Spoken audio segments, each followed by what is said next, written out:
حافظ ابن قیم رحمه الله دا مثال ورکړی دی. هغه وایي د یو نیک سړي حکایت کوي چې په لار دا نیک سړی ولاړ دی، یو ماشوم مور د کوڅې نه راوویست او دیکې والا ورکړه،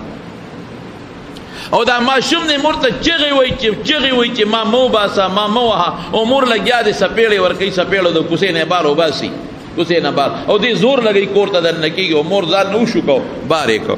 او چې څنګه بار کو دا ماشوم،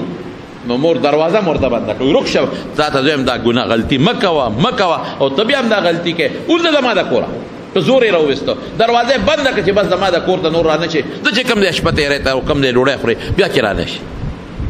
دا ماشوم جاړي، دروازه وډبوله، دروازه خو بنده کړې ده مور. دا ماشوم بس روان شو، نو د مورې ته نه پرېږدې ځم به نو مورې چې ما نه پرېږدې غلطي مې وکړه، معافي خو غواړم خو سره د هغه معافی مې نه پرېږدې، زه چې ته مصریتوب به شروع کړم، زه چې ته به ګاډي ماډي هغه زمانه کې چې سب ماشومانو خدمت دی هغه به کوم، چې دا ماشوم داسې دي شاته ګوري، د کور نه وتل ګران دي که نه، چې بیا داسې دي بیا شاته رو ګوري، چې لږ غوندې مخکې لاړ بیا شاته ګوري، چې لږ مخکې لاړ واپس راغی، نه ده دا خو مې که ووهي مور مې ده پې بدي نه ښکارم، خو که سبا د بلې ښځې خدمت مې شروع کړو سپېړه راکړه بیا به سي دا بل شان سپېړه دا به بل شاني، دا خو دروازه راته بنده کړه بار راووتم، خو که پردي خدمت مې کوو سبا هغه راته دروازه بنده کړه بیا به سي به بل شان دروازه بندولي. راغی دا ماشوم دروازې له بیا دیکې ورکې دروازه بنده ده، نو دا ماشوم درشل ته سر ولګو، جاړي سلګی وایي خوب ورغی وده شو، په هغه درشل د پاسه وده شو، چې لږ ساعت تېر شو مور راله ګوري چې بچی مسکر ته لاړ، چې دروازه یې کلو کړه ویې کتل نو ماشوم په درشل سر لګولی دی وده پروت دی. د مور دړه رحم جوش کې راغی که د مور دړه رحم جوش کې راغی، او ماشوم یې راوچت که ای بچې تا ته خو زه وایم چې دا ګناه مه کوه غلطي مه کوه که نه ای بچې، نو ما له د زړه پوخ کړ نو ځکه مې دا وکړل، نو راوچت یې که او د سینې پورې هغه د خاورو ماشوم جوخ که، او په یو مخ یې مخ کولی په بل مخ یې مخ کولی، په یو مخ یې مخ کولی په بل مخ یې مخ کولی، په یو مخ یې مخ کولی په بله مخ کولی، او جامو نه ترې خاورې ساسي او د سینې پورې جوخ که او کور ته یې دننه که یا ویړه کور ته. عالم وی پوه شوم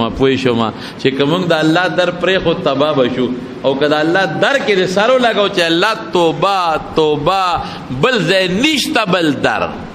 نشته پروردګاره زه چېرته لاړ شمه، که ته مې شړې که مې رټې او که ته هر څه راسره کې دا ستا په درشل به مې سر لګولي، الله به دې دغسې رانیسي ښکلی به دی بیا،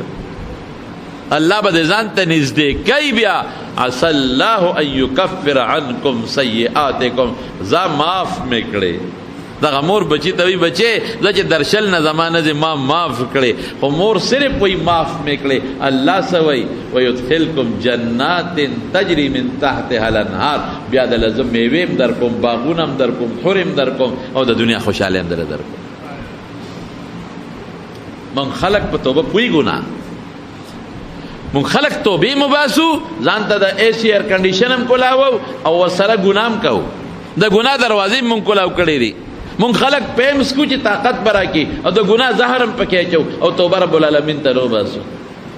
توبه به وباسو الله ته، الله په توبه ډېر زیات خوشحالېږي. او بیا د توبې برکت، اوهو توبه دومره توبه یوازې دا نه ده چې سړی ګناو کې توبه دی وباسي، نه که ګناه دې نه ده کړی بیا وایي استغفر الله. رسول الله صلی الله علیه وسلم فرمایي انی لاستغفر الله کل یوم 100 مره، زه روزانه د الله نه 100 کرته بخښنه غواړم،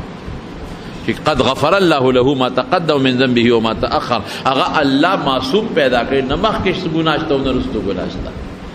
او 100 کرته روزانه استغفار ویم استغفر الله. او بل روایت کې راځي انی لاستغفر الله کل یوم اکثر من 70 مره، روزانه د او یو نه زیات د الله ذوالجلال په دربار کې بخښنه غواړم. یو حدیث د نبی کریم صلی الله علیه وسلم دی، رسول الله مبارک فرمایي، دا حدیث په ابو داود کې دی او د حضرت ابن عباس رضی الله عنه نه نقل دی. حضرت ابن عباس رضی اللہ عنہ فرمائی کہ رسول اللہ مبارک کو فرمائے من لزم الاستغفار، کہ ہمیشہ استغفار ہوئی، مستقل استغفار ہوئی، مستقل، نجعل اللہ له من کل ضیق مخرجا، د هر تکلیف نه به خدای وساتي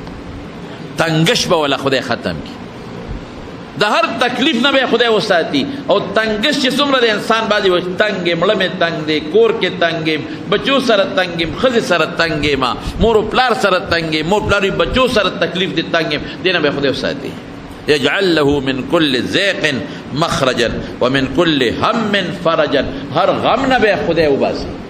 غم به وته خدای لري کی فراخي به الله راولي کوشادګي به رب العالمین راولي ويرزقه من حيث لا يحتسب او د داسې ځای نه به خدای روزي ورکړي چې د په ذهن او په خیال کې به نه راځي دا عبد الله ابن عباس رضی الله عنه رسول الله مبارک نقل ابو داود کی حدیث ہے نو چې څوک همیشه استغفار وي سونه پیدا شي تکلیف تنگش سختی نه بلری شي او چې څومره غمونه دي ټینشنونه پریشانې دي دا به ختم شي او يرزقه من حيث لا يحتسب روزي به هغه ځای نه رب العالمین ورکړي چې په وهم او خیال کې به نه دی حسن بصری رحمت الله علیه لوی محدث دی او نیک سړی دی یو سړی ولا راغی وی صاحب بچی مې نشتا وی استغفار وایه پر دې حدیث ته معلومه او آیت نه معلومه استغفار وایه استغفر الله الذي لا اله الا هو ځکه دا یو ټینشن پریشانی ده او رسول الله مبارک فرمایي چې استغفار به پریشانی ختمېږي بل سړی راغی وی غریب ما قرضدار په استغفار وایه بل سړی راغی وی صاحب زمونږ علاقه کې باران بند باران نه کېږي په استغفار وایه بل سړی راغی وی صاحب څوک مې عزت نه کوي هر سړی را پسې خبرې کوي بې عزتي مې کوي په استغفار وایه خو چې یو څوک راتلل استغفار نو یو شاګرد ورته وي صاحب بل دم درځي او که دا یو دې زده کړی بل دم دې زده دی که دا یو دې زده دی بس خو چې څوک راځي استغفار وایه او د څه وایي په قرآن شریف کې الله اوه وعدو ته اشاره کړې اوه خبرې الله وایي فقلت استغفروا ربکم انه کان غفارا الله نه استغفار وایا معافي غواړه بخنه غواړه الله وی زه غفار بخون کې ګناه ده معاف کوم نو یو شوه فقلت استغفروا ربکم الله دا یو پیغمبر حکایت کوي هغه ته وایي انه کان غفارا یرسل السماء علیکم مدرارا په شیبو شیبو باران به در باندې لوري باران نه کېږي وایه په شیبو شیبو باران ویمددکم باموال فقیر مال به خدای زیاد کی و بنین زامن زوینه زامن به خدای در کی و یجعل لكم جنات باغونه به خدای در کی باغم نه و یجعل لكم انهارا دومره زمکه در کی چې نهرونه به پکې چلیږي ما لكم لا ترجون لله وقارا وی دا خدای نه عزت ولې نه غواړي څه مطلب چې د استغفار وایا عزت به هم دله درکمه بې عزت ورځې نه به دې مو ساتم نو چې اووه وعدې الله کړي دي نو زه ولې خلکو ته دا دم ونه ښیم استغفار به وایو ښه ټول ملګري نن نه بس دا به وظیفه کې انشاءالله العزیز کرکوټ مختصر وایه و استغفر الله ربي من كل ذنب واتوب الیه استغفر الله ربي اے زما ربا ز بخنه غواړم د الله نه چې زما رب دی د هرې ګناه نه و اتوب الیه زه ورته راجم توبه مباسم او که غټ استغفار وی نو استغفر الله الذي لا اله الا هو الحي القيوم و اتوب الیه دا وایا استغفر الله د الله نه بخنه غواړم الذي الله لا اله الا هو چې شریک نه لري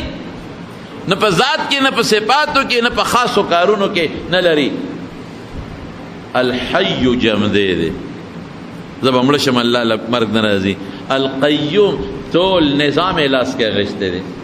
د ټول عالم اسمان نه پورته لاندې مینځ کې دا ټولې په دې لاس کې الله قایم کړی دی دا الله پاک د پل قبضه قدرت کې دی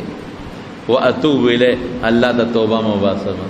د دې نه یو بل سید الاستغفار بل هم شته خو هغه لږ اوږد دی او که وایي چې دا خو زما بیا یاد نه شو نو ما تېره جمعه درته ویلي یادېږي ښه او که تا لږه خواري وکړه د جومات امام صاحب ته ووایه ما ته یو ټکي ووایه نن به راته وایي استغفر الله استغفر الله په تسبو یو سل که راته ووایه بیا به راته دویم ټکي وایي درېیم به راته وایي یو هفته کې 15 ورځې کې به راته مکمل یاد شي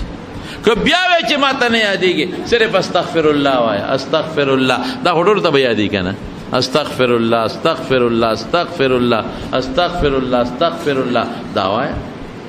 خو بهر کې زمارونو یادېږي یادې کې نو استغفار وایه زمونږ د قادري مبارکې طریقې والا بزرگان وی 313 پیرې وایه 314 کرتا او 313 ولې یادې هغه وی د عادت لږ مبارک دی ولې